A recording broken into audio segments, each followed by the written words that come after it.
Welcome to Warhammer 40k 8th edition Character Duels Episode 9, Kharn the Betrayer vs. Typhus. For this matchup, we will be using the official Warhammer 40k 8th edition rulebook, Chapter Approved 2018 edition, Codex Heretic Astartes Chaos Space Marines 2, Codex Heretic Astartes Death Guard, Rulebook Official Update version 1.3, Chapter Approved 2018 edition Official Update version 1.0, the Big FAQ 2 2018 Revision 1, and finally Codex Death Guard Official Update version 1.4. For a full overview of how this character duel will work, please check out the overview episode, which will be linked in the description down below. For this particular character duel, Kharn the Betrayer will go first for games 1 and 3, and Typhus will go first for games 2 and 4. And with that out of the way, let's jump into the first game. Going into the movement phase, Kharn the Betrayer will remain still. Going into the psychic phase, he is not a psyker. Going into the shooting phase, he will fire his plasma pistol into Typhus. One shot, hitting on a 2 rerolling, getting a reroll, and here's the reroll. Still rolling a 1, so he will inflict a mortal wound onto himself. And Kharn the Betrayer will fall from 5 starting wounds down to 4. Going into the assault phase, Kharn the Betrayer will declare a charge against Typhus. And Typhus will overwatch with the Destroyer Hive 2d6 shots, getting 7 shots, hitting on 5s thanks to itself, getting 3 hits. Strength 4 versus Toughness 4 means wounding on 4s. Getting 2 wounds, minus 3 AP, so 2 4-up invulnerable saves, passing 1 and failing 1, and it is 1 damage. So Kharn the Betrayer will fall from 4 wounds down to 3 left, and Kharn the Betrayer will now automatically make his charge.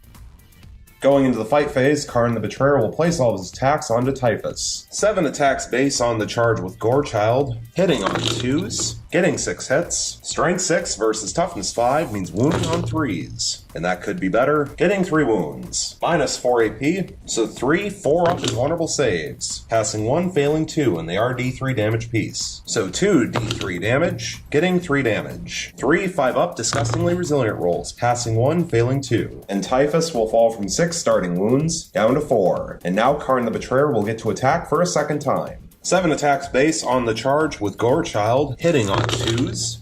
Getting 5 hits. Strength 6 versus Toughness 5 means wounding on 3s. Getting 3 wounds. Minus 4 AP, so 3 4-up invulnerable saves. Passing all 3. And Typhus will now get a chance to strike back against Kharn the Betrayer. 4 attacks base with his Mastercrafted Man Reaper, hitting on 2s. Getting 3 hits.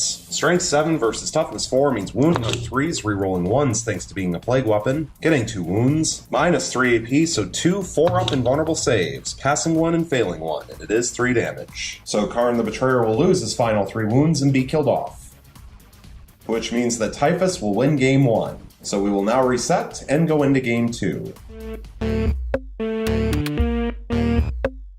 Going into the movement phase, Typhus will remain still. Going into the psychic phase, he will attempt to manifest Smite onto Kharn the Betrayer and Blades of Putrefaction onto himself. Beginning with Smite, which has a warp charge value of 5. And it will pass with a 7. Kharn the Betrayer has no Deny the Witch tests, so it will inflict D3 mortal wounds, and it will inflict 2 mortal wounds. So Kharn the Betrayer will fall from 5 starting wounds down to 3. And now for Blades of Putrefaction, which has a warp charge value of 5. And that will fail with a double 1, which will perils. So thanks to the perils of the warp, Typhus will inflict D3 mortal wounds onto himself, and he will inflict 1 mortal wound. 1 5-up disgustingly resilient roll, which passes. Going into the shooting phase, Typhus will fire the Destroyer Hive into Kharn the Betrayer. 2 D6 shots, getting 6 shots, hitting on 5s thanks to itself, getting 1 hit. Strength 4 versus Toughness 4 means wounding on a 4, and it wounds. Minus 3 AP, so 1 4-up invulnerable save, which passes. Going into the assault phase, Typhus will declare a charge against Kharn the Betrayer. And Kharn the Betrayer will overwatch with Kharn's plasma pistol, 1 shot, hitting on a 6 rerolling, failing to hit, getting a reroll, and here's the reroll, still failing to hit. And Typhus will automatically make his charge.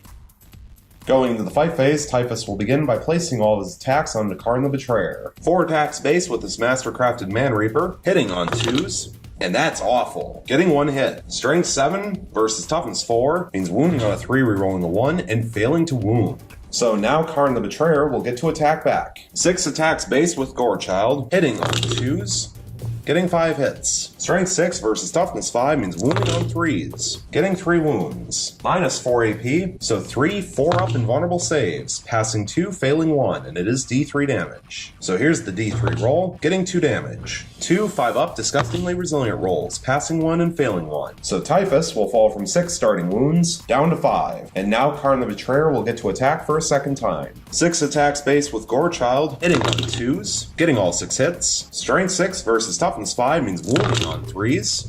And that is horrible. Getting 2 wounds. Minus 4 AP, so 2 4-up invulnerable saves, passing both. Going into the morale phase, there are no morale checks to take.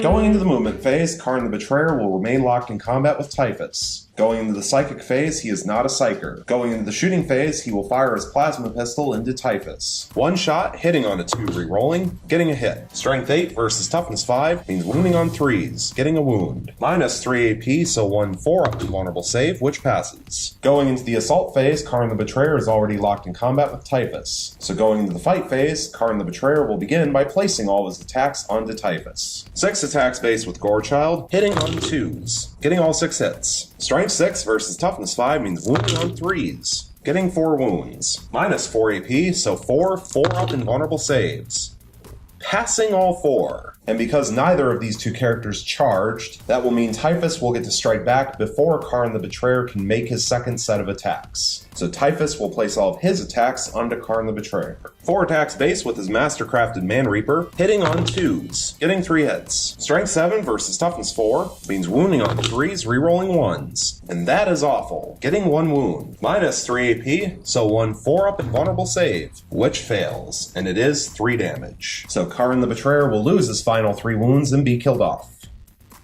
Which means that Typhus will win Game 2, so we will now reset and go into Game 3. Going into the movement phase, Kharn the Betrayer will remain still. Going into the psychic phase, he is not a psyker. Going into the shooting phase, he will fire Kharn's plasma pistol into Typhus. 1 shot, hitting on a 2 re-rolling, getting a hit. Strength 8 versus Toughness 5 means wounding on a 3, which fails to wound. Going into the assault phase, Kharn the Betrayer will declare a charge against Typhus. And Typhus will overwatch with the Destroyer Hive, 2 d6 shots, getting 7 shots. Hitting on 5s thanks to itself, and that's pretty bad, getting 1 hit. Strength 4 versus Toughness 4 means wounding on 4, failing to wound. And Kharn the Betrayer will automatically make his charge.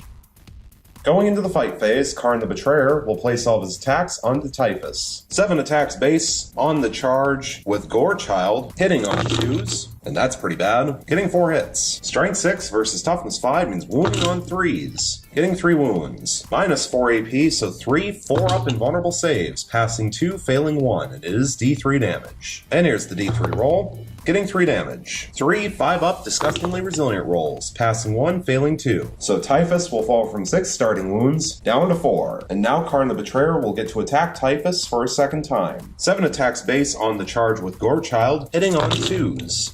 And what is with these hit rolls? Getting 4 hits. Strength 6 versus Toughness 5 means wounding on 3s, getting 3 wounds. Minus 4 AP, so 3 4-up invulnerable saves, passing 2, failing 1, and it is D3 damage. And here's the D3 roll, getting 2 damage. 2 5-up disgustingly resilient rolls, passing 1 and failing 1. So Typhus will fall from 4 wounds down to 3, and now Typhus will get to strike back. 4 attacks base with his mastercrafted Man Reaper, hitting on 2s, getting 3 hits. Strength 7 versus Toughness 4 means wounding on 3s, rerolling 1s thanks to being the plague weapon, getting 2 wounds and 1 reroll. And here's the reroll, getting a 3rd wound. Minus 3 AP, so 3 4-up invulnerable saves, passing 2, failing 1, and it is 3 damage. So Kharn the Betrayer will fall from 5 starting wounds down to 2. Going into the morale phase, there are no morale checks to take. At the beginning of the turn, we need to resolve Nurgle's Rot from Typhus. All Death Guard units within 7 inches of a friendly Lord of Contagion are surrounded by a deadly aura of plague and disease. Roll a die for each enemy unit that is within 1 inch of any affected friendly units at the start of your turn. On a 4-up, that enemy unit suffers a mortal wound. So Kharn the Betrayer will roll a die, and he will not roll a 4-up, so Nurgle's Rot will not go off. Going into the movement phase, Typhus will remain locked in combat with Kharn the Betrayer. Going into the psychic phase, Typhus will attempt to manifest both Smite and Curse of the Leper onto Kharn the Betrayer. Beginning with Smite, which has a warp charge value of 5. And it will pass with a 7. Kharn the Betrayer has no Deny the Witch tests, and so it will inflict D3 mortal wounds, and it will inflict 1 mortal wound. So Kharn the Betrayer will fall from 2 wounds down to 1 left. And now for Curse the Leper, which has a warp charge value of 7. Which will fail with a double 1. So that is a Perils of the Warp. And it will inflict D3 mortal wounds onto Typhus, and it will inflict 3 mortal wounds. 3 5-up disgustingly resilient rolls. Failing all 3. So Typhus will lose his final 3 wounds and be killed off.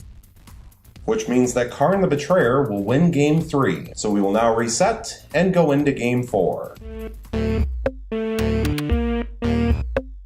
Going into the movement phase, Typhus will remain still. Going into the psychic phase, Typhus will attempt to manifest both Smite and Curse the Leper onto Kharn the Betrayer. Beginning with Smite, which has a warp charge value of 5, and that will pass with a 7. Kharn the Betrayer has no Deny the Witch tests, and so it will inflict D3 mortal wounds, and it will inflict 2 mortal wounds. So Kharn the Betrayer will fall from 5 starting wounds down to 3. And now for Curse the Leper, which has warp charge value of 7, and that will pass with a 9. If manifested, roll 7 dice. The closest visible enemy unit within 14 inches of the Psyker suffers a mortal wound for each roll that exceeds its toughness characteristic. And Kharn the Betrayer has a toughness characteristic of 4, so we will roll 7 dice looking for 5-ups. Getting 2, so 2 mortal wounds will be inflicted, and Kharn the Betrayer will fall from 3 wounds down to 1. Going into the shooting phase, Typhus will fire the Destroyer Hive into Kharn the Betrayer. 2 d6 shots, getting 3 shots, hitting on 5s, failing to hit. Going into the assault phase, Typhus will declare a charge against Kharn the Betrayer. And unfortunately for Kharn the Betrayer, the risk of killing himself is too great if he uses his plasma pistol, so we will throw a crack grenade instead. 1 shot, hitting on a 6 rerolling, getting a reroll, and here's the reroll. Still failing to hit, and Typhus will automatically make his charge.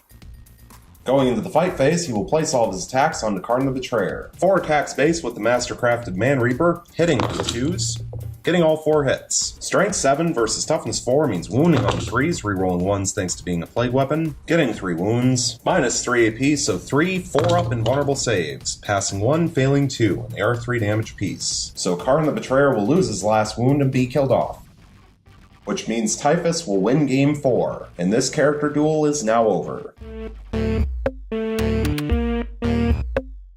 And so, for the final results of Warhammer 40k 8th edition Character Duels Episode 9, Kharn the Betrayer vs. Typhus, we have Kharn the Betrayer with 1 win and 3 losses, and Typhus with 3 wins and 1 loss. First and foremost, I just want to talk about how horrible the dice rolling was in this matchup. No one could hit, no one could wound, and then Typhus managed to peril twice when using psychic powers. In fact, the only reason that Kharn the Betrayer got the 1 win that he did was because Typhus periled, rolled a 3 on the D3 for mortal wounds, and then failed all 3 of the disgustingly resilient rolls, which statistically should have passed 1. And a huge apology to everyone watching this. I was almost finished editing, and then something clicked in my brain and I went back to the rulebook. Under Perils of the Warp, it states, if you roll a double 1 or a double 6 when taking a psychic test, the Psyker immediately suffers Perils of the Warp. The Psyker suffers D3 mortal wounds as the forces of the demon-haunted warp claw at their mind. If the Psyker is slain by Perils of the Warp, the power they were attempting to manifest automatically fails, and each unit within 6 inches immediately suffers D3 mortal wounds as the Psyker is dragged into the warp or else detonates in a burst of empiric feedback. And Kharn the Betrayer in Game 3, when Typhus killed himself with Perils of the Warp, was down to only 1 wound. So Kharn the Betrayer would have been automatically killed off because Typhus killed himself, which means that we actually have a draw for Game 3. And so, redoing the final results, we have Kharn the Betrayer with 0 wins, 3 losses, 1 draw, and Typhus with 3 wins, 0 losses, and 1 draw. which feels so much better to say considering what happened over the course of these 4 games, because in no way, shape, or form did Kharn the Betrayer deserve to win that game where Typhus killed himself. In no way did Kharn the Betrayer deserve to win that game. I am 99% sure that even with failing that psychic power, if Typhus had survived, he would have either killed Kharn the Betrayer in the shooting phase with the Destroyer Hive, or in the fight phase with his master-crafted Man Reaper. And so the big picture takeaway from this character duel was that Typhus absolutely dominated. And the best example of it was Game 4, where Typhus came out of the gate swinging and killed off Kharn the Betrayer in a single turn while subsequently taking 0 points of damage himself. In fact, the only game where he was brought to half health or below was Game 3, where he blew himself up by paralleling and took Kharn the Betrayer down with him. And that's about all I have to say for this character duel. Thank you so much for watching. I really hope you enjoyed, and stay tuned for the next one.